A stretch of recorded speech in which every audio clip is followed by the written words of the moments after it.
Morning all. It's now Saturday. It's the weekend. The weekend for everybody. It's Saturday, the 28th of March. This will be episode 5. I'm not sure we got a name for it, and I don't know what to call it. It was a bit unplanned, this, but we got enough contact from people. I think it makes it worthwhile carrying on. Dawn's having a bath and preparing her hair for her fans, so we'll be joining her. I mean, she said it's going to take an hour. I mean, she was hassling me to get out of the bathroom not long ago, and I was given like 10 minutes max in there. So, but she's given me warning to be an hour, but it won't be an hour for you waiting and listening to me, because I can do a bit of editing, come back. But anyway, it's not sure what to call it. How am I thinking at the moment? I guess I'm thinking that the climate is changing a little bit, and some of these things, like doing this, are they frivolous when there's such a serious situation going on? Part of me thinks that. Part of me thinks, well, if we can engage with people, and I spent all yesterday, I was shattered talking to so many people one way or another, making the effort, and others making the effort to contact me, which was really nice in many ways. And I'm going to go with the flow on that one and think, it's generally a good thing. I mean, I did notice yesterday, we had 31 comments, and I looked through who we had them from. I've got to say, they are generally from perhaps some of my most favourite people that I know. And why are they favourite? Because they actually make the effort to say what they think sometimes, or engage with people. And I think there's a lot of people out there don't really know where to start with something like that. But my morning yesterday opened with this message from Alex Howard, who's Tunbridge Athletic Club, lives in London with his girlfriend Bethany Murray. And this is the sort of thing I'm talking about. Alex messaged me. Now, Alex will readily admit he's a maths graduate from Oxford University, very intellectual, thinks deeply about things, and probably deals with a few more things a little bit more highbrow than this. But he messaged me yesterday, made the effort, I don't know what time it was. I was taking the dog for a walk when it came through on my phone. And this is what Alex wrote. Bethany Murray woke up this morning all excited for the next instalment. She wasn't disappointed. Well, you can take that how you want. I mean, it touched me. You do wonder, don't you? Some people's relationships and how their lives are operating, if this is the highlight of their day. But I think Beth, the lovely Beth, she's always described to me as the lovely Beth. I appreciated it, so thank you very much. And then towards the end of the day, I think I had my most well-known person responding, and that's Jess Judd, the British international middle distance runner. We've known Jess since she was about under 13, so followed her career, and she just said brilliant. Now, to be honest, I hope, Jess, we've inspired you a little bit, because Jess lives with her boyfriend Rob Warner, and Jess, I wouldn't compare you to Dawn, but you're not slow in coming forward if you don't like something, or you do like something. And I think it would be quite entertaining for Rob to ask you a few questions and film you, Jess. So I'd like to see that. And then I had another one from a huge inspiration to me, another Dawn, actually, Dawn Cross, which is Ellis Cross from Aldershot's mum. And Dawn's been quite ill over the years that I've known her, but in the circumstances maintains massively positive attitude to everything. Her main concern in this respect was what's behind me. You can see what's behind me here.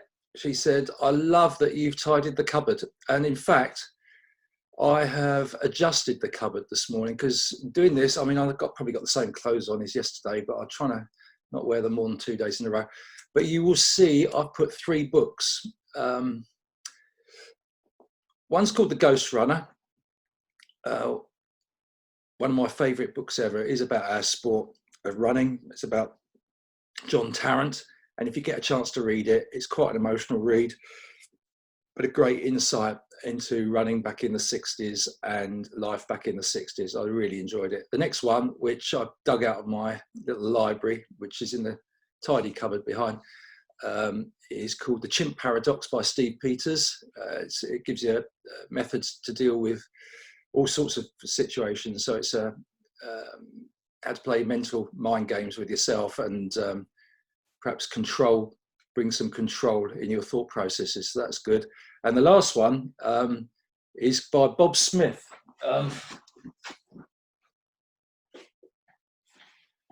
Who's no longer with us. And I regrettably never knew Bob, but he was the team manager at Newham and Essex Beagles.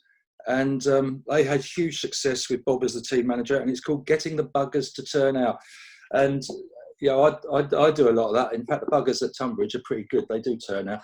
So you know, he went about it a different way than me, but I'll leave it to you to find out if you ever read the book. But those are 3 books, and I might put a few other bits and bobs up there just to reflect to, because I've got to try and keep this fresh, and it's going to be blooming hard because Dawn's getting, I don't know, she's preparing for it now, which isn't good news. So I think that's about it. So we'll wait for Dawn to prepare herself, and then I'll link in with her, and we'll see how it goes.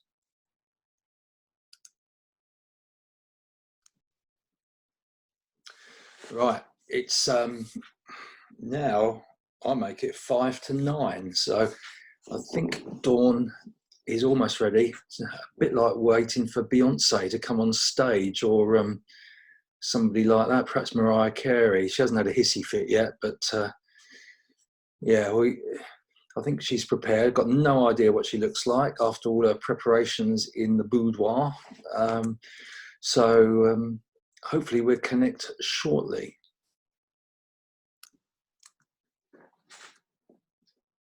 She's connecting to audio. I can tell she's still got this habit of putting the finger across the camera. I can hear you. She's rustling around. Let it settle down a bit. Can you hear me nicely? I can now, yes. You've got to speak clearly. You've got to stop moving. Well, you've got the iPad now, have you? I have got the iPad, yes. Because Oscar's waiting to go for his walk. Yeah, well, we don't take long. But the fans have been waiting, so we don't want to put it off too long. You know, you've got people waking up, waiting for their fix of Dawn, aren't they? So you can't, you know, it's Well, just get on with it then. Stop rattling on. Right. Well, first of all, I'm intrigued because you know it's now 9 o'clock. You had an hour getting ready for this, and I was given only a few minutes in the toilet beforehand and given a warning to get out very quickly. I think this is unfair, isn't it? That's because you spent about half an hour on the toilet texting people, talking to people. It's ridiculous. Can you not do it somewhere else other than the toilet? It's called I don't like to waste time during the day. It's called multitasking. Well, I tell you what, if you just go to the toilet, get off of it, wipe your bottom, Wait, no, you can't say that sort of stuff. Yeah. Actually, don't. Some will get jealous because there's no. Yeah, we've got toilet rolls, but others haven't. Okay. All right. Yeah. Anyway, I thought I've got some questions for you. Are you ready? Oh, God. Yes, go on. Well, the first thing is, you know, we had a lot of debate about the meaning of statistics with the coronavirus. We're not going to talk about the coronavirus, but yeah, when you look at the number of tests, the number of positive cases. But I've got some other stats for you. I'd like to know what you think of this. This is the 5th episode of Dawn and Mark, whatever we're calling it. We haven't got a name. The first one had about 300 views so far, but the last one was down to 200-ish, which that's not so good, is it? We'd be taken off the airwaves if we were somebody on Radio 1 or something.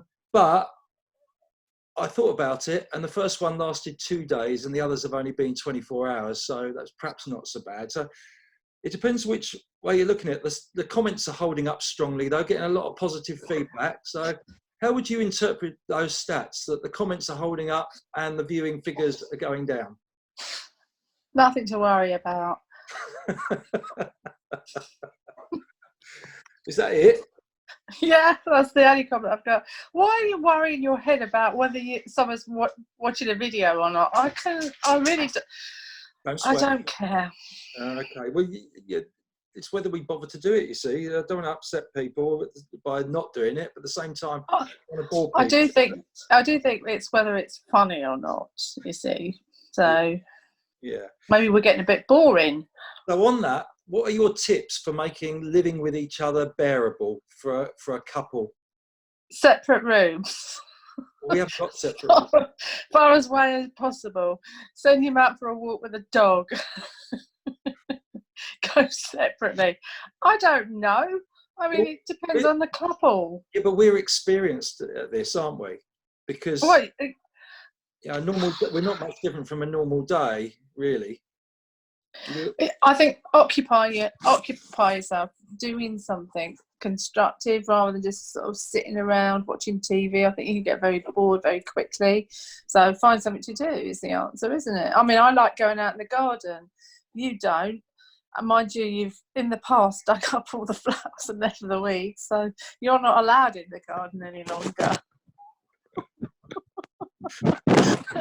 Got your finger over the camera. It's a terrible habit. What's that? Yeah. Oh, I forgot don't move it. I'm trying to prop it up. To be quite honest with you, it's going to fall over. Hold on a sec. It gives me seasick here. Oh my! First rules, Dawn. You're just breaking all the rules. I know. It's steady, you know. But that's because I wasn't ready. Yeah. I was still sorting out the internet, and you insisted on doing this now. Sorry. That is the equivalent. What you've just done is the equivalent of cutting all the tops off the flowers and leaving the weeds, in my world. Absolutely not. You didn't cut the tops of the flowers. You dug the bloody things up. Oh, okay. All right. Well, sorry about that. So, I haven't done it lately. Well, that's why you're not allowed in the garden. No, I know. Well, I'm allowed in there, but I'm not allowed to do anything. Yeah. No. Okay. If you get a fork out, we take it away from you. Yeah. Okay. So next, final question. What have you got planned today? Now, you've got to be careful on this. I think what you said about staying occupied and doing things. What have you got planned for today? It's Saturday. I have a bit of a mess in my office, so I've got to sort that out. I'm going to take Oscar for a walk first. So he's going for a walk first. I'm going to buy your papers. I'm going to enjoy the sunshine because it's still sunny, although it's supposed to be colder. I don't know yet. I haven't been out. I was tidy the rest. There's probably a film or something I'd like to watch later on. Not too much sitting around. A couple of hours rest. Come on, be truthful. Come on. What do you spend your time doing on your iPad? I play various games. Scrabble. There's a numbers game that I play, etc. It's to keep my mind sharp. So I'll have to put up with you. Yeah. I'm likely to go do lally. Yeah. Oh, what do you mean lightly? Yeah.